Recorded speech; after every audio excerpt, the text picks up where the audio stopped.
Le chocolat Benoît Niant fête ce week-end ses 10 ans. C'est ici à l'atelier situé à Aouan que les festivités se tiendront. Les portes de l'atelier seront ouvertes au public pour lui faire découvrir la fabrication de ce chocolat haute couture de A à Z. Cela fait 10 ans déjà que Benoît Niant, chocolatier cacao-févier, changeait complètement de direction professionnelle pour se lancer dans le chocolat. J'étais cadre dans une grande entreprise, une multinationale en fait, et j'ai décidé de quitter cette profession bien rémunérée pour vivre de ma passion, celle du chocolat. Et donc ça a commencé dans un garage à l'arrière de chez mes parents. On a créé nos premières recettes. Et ces premières recettes ont été...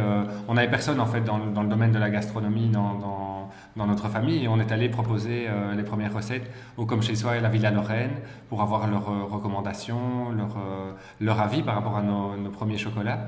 Et on est ressorti de ces rendez-vous non pas avec des recommandations, mais bien avec nos premières commandes. Et c'est vrai qu'il y a eu tout un cheminement d'apprentissage, de réaliser son chocolat soi-même, d'apprendre à acheter des fèves auprès de récoltants et à faire la distinction entre des bonnes et des mauvaises fèves. Pour ce 10e anniversaire, qu'est-ce que le public va pouvoir voir ici, notamment rencontrer Pedro et Carolina, mais qu'est-ce qu'on va pouvoir faire d'autre? En fait, le public va pouvoir vraiment suivre un circuit dans notre atelier de production.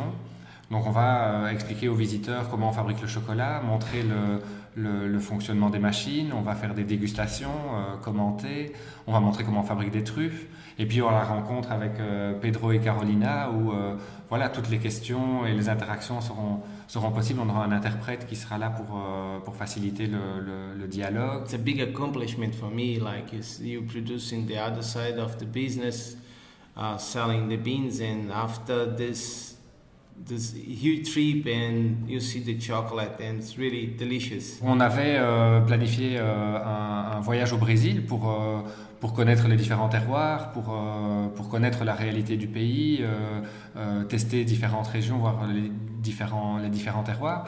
Et on a été invité par Pedro et sa famille pendant une semaine en fait dans la plantation, et donc on vivait dans sa ferme, on partageait l'ensemble des repas, on mettait la main à la pâte, et on a appris énormément. Et c'est probablement une des étapes les plus importantes dans la vie de notre chocolaterie, parce que Pedro a partagé vraiment tout son savoir avec nous, ce qui nous a beaucoup aidé par le futur pour devenir encore plus professionnel dans l'achat de nos fèves. I thought he was really curious. He wanted to know about everything, about all the small aspects of the process, and we showed him not only the plantation but the post-harvest, which is really important, the fermentation and the dry process. En fait, les fèves qui sont produites dans la plantation de Pedro sont des fèves qui s'appellent Catongo.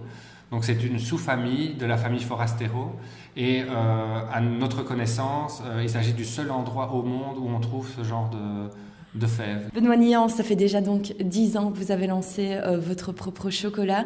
Qu'est-ce qu'on peut vous souhaiter pour la suite? De pouvoir continuer à vivre de cette passion en fait, et de pouvoir être au quotidien dans les plantations et aussi dans mon atelier, et continuer à prendre du plaisir comme on l'a fait sur ces 10 dernières années. Le chocolat, qui a aujourd'hui une renommée internationale, fête donc 10 délicieuses années et promet encore de belles surprises gustatives.